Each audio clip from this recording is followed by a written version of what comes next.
आगे बढ़ाते हैं खबरों का सिलसिला। प्रसिद्ध भरतनाट्यम नृत्यांगना डॉक्टर सरोजा वैद्यनाथन का कहना है कि समय के साथ नृत्य शैली में काफी बदलाव आया है।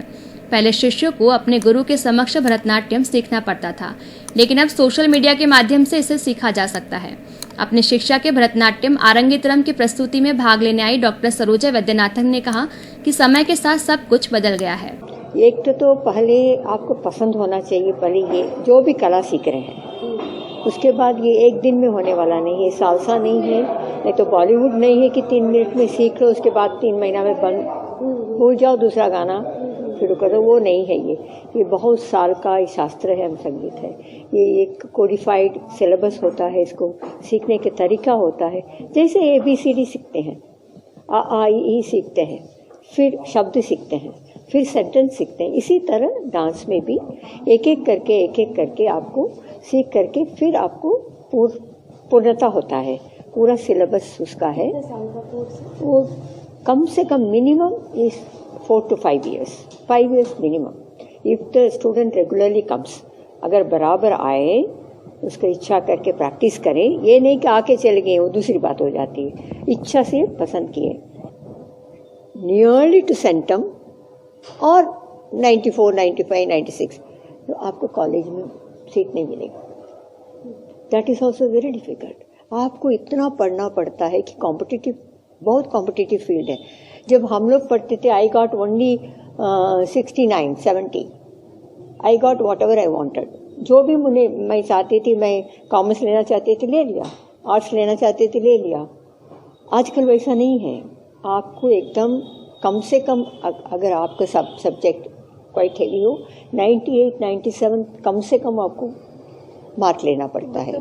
वैद्यनाथन की शिष्या रजनी शर्मा ने बताया कि भरतनाट्यम का उन्हें बचपन से शौक था, लेकिन परिवार वालों की अनुमति नहीं होने के कारण वे सीख नहीं पाई। विवाह के बाद पति की अनुमति से वे अपने सपने को साकार कर पाई है। मैं रजनी शर्मा आगरा से बिलोंग करती हूँ और ये डांस मैंने बचपन से सीखने की बहुत कोशिश करी, क्योंकि हमारे बिल्कुल नियर एक कथक क्लास हुआ करती थी। लेकिन वो टाइम पे आज से 15-20 साल समझ लो, 20 साल 30 साल की तो मैं हूँ, 30 से अब भी हूँ, बट उससे पहले की बात है कि हमारे घर में ये डांस उस तरीके का नहीं देखा जाता था। इस डांस को उस तरीके से देखते थे कि नहीं, अच्छे घर की लड़कियां ये डांस नहीं सीखेंगी और घुंघरू वाला डांस तो वो करती हैं, ये करती हैं। तो हमारे घर में थोड़ा सा इसको लेके ऑब्जेक्शन था। फिर बहुत कोशिश करी कि हाँ दुक्का छुपकी सीखें करें, लेकिन नहीं हो पाया, पॉसिबल नहीं हुआ। फिर मेरा शादी हुआ और मेरे हस्बैंड को मैंने ये बात शादी के बाद इजहार करी कि मैं डांस सीखना चाहती थी, बट नहीं हुआ। फिर भी कुछ नहीं हुआ। एक बार अपने गुरुजी से मिलने गई थी कुंभ में, और मेरे गुरुजी श्री अवधेशानंद गिरी जी महाराज हैं, और उन्होंने कहा कि आप कुछ सीखती क्यों नहीं, आप कुछ लिखिए, आप कुछ सीखिए, जो हमारी संस्कृति है उसको थोड़ा सा करना चाहिए। बस वो प्रेरणा ऐसी मिली कि जब मैं जोधपुर लौट कर आई तो मेरे हस्बैंड को शिवम नाट्यालय मिला और वहाँ जाकर मैंने एडमिशन लिया। वहाँ बहुत छोटे छोटे बच्चे सीखते थे और उस टाइम मैं 22 की रही, तो वहाँ पर मुझे थोड़ा सा अनकंफर्टेबल लगता था, लेकिन वहाँ सिखाया अच्छा जाता था।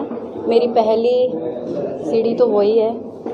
और इसमें मेरा एक योगदान मेरा स्कूल के डायरेक्टर मीरा सिंह का भी है, मीरा सिंह जी का, कि उन्होंने मुझे बहुत सपोर्ट किया। हर स्कूल में आप सैटरडे भी जाना कंपलसरी है, बट उन्होंने हमें सैटरडे ऑफ करा। उनकी वजह से हम लोग अपने गुरुजी के पास जा पाए, सीख पाए। और इन सब में जो निचोड़ निकाला जाए, अगर घर फैमिली को देख के, तो मेरे हस्बैंड का बहुत